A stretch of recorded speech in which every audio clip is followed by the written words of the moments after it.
مسخو کوم دوستانو خو دا مولا نور الدین آغا صاحب چې کوم دی د شهادت انکار وکړو د جهاد نه انکار وکړو او د جهاد نه انکار کول د قرآن مجید نه انکار کول دي د قرآن مجید د آیاتونو نه انکار کول دي او بل چې په کومه جامعه کې د تیارې روټۍ خوړلې دي د هغې هم مذاق وړاو کو د هغه شیوخو هم مذاق وړاو کو چې د چا نه دې سبقونه ویلي دي نن چې په کم مسند باندې دی ناست دی او د کم مسند باندې دی دین بیانوي او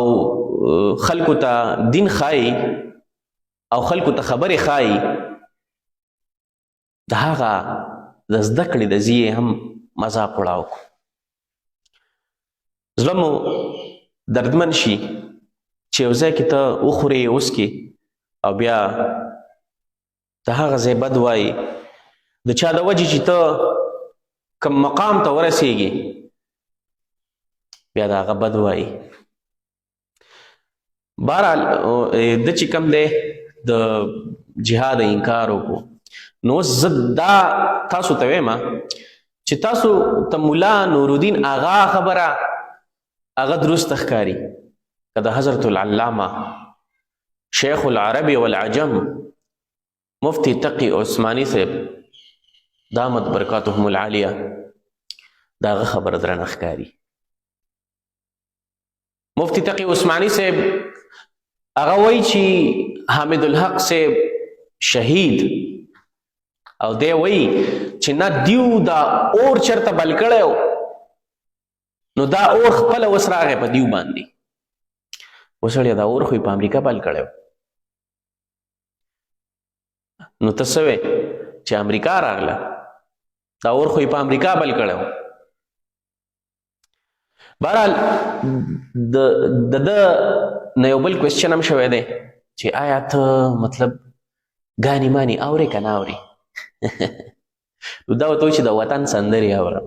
سندرې خو به نه اورې یاره چې کله داسې یو ډیره قومي غزل پیدا سي سندره پیدا سي که د امیر خیل یو غزل ډیره انتیکه غزل و چې هغه جنت جنت وطن و که څنګه څنګه دا داسې خاري غزل و دا دومره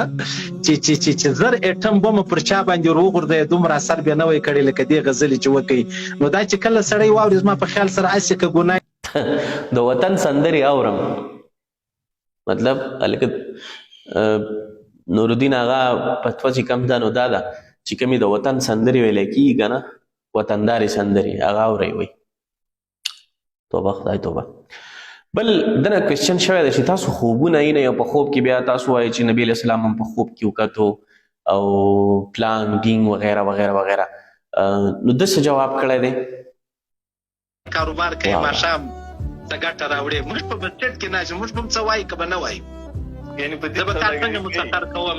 زه به تا څنګه مورد ته چې څنګه وایي د دنیا کار کې او ځان له پیسې پیدا کې نو په دې خوبونو موږ هم پیسې پیدا کوو وسړیه اختو لعنت ستا په دې خبره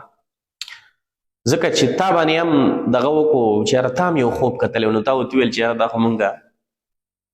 پیسې دپاره کوو نو د پیسې دپاره په رسول الله صلی الله علیه وسلم باندې دروغ تړل د دروغ خوبونه بیانول او په رسول الله صلی الله علیه وسلم باندې تړل اختو لعنت ستا په دې خبره باندې او اختو لعنت شه په داسې پیسه باندې چې دی د دین په نام باندې پیدا کوي نو بلا ډېرې خبرې مو پړه دي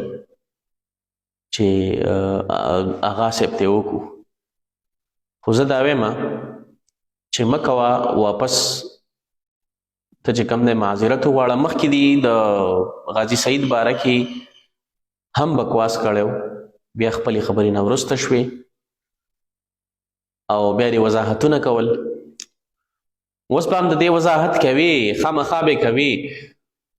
خو په صفا الفاظو کې ووایه چې صریح ما غټه خطا کړې ده او ما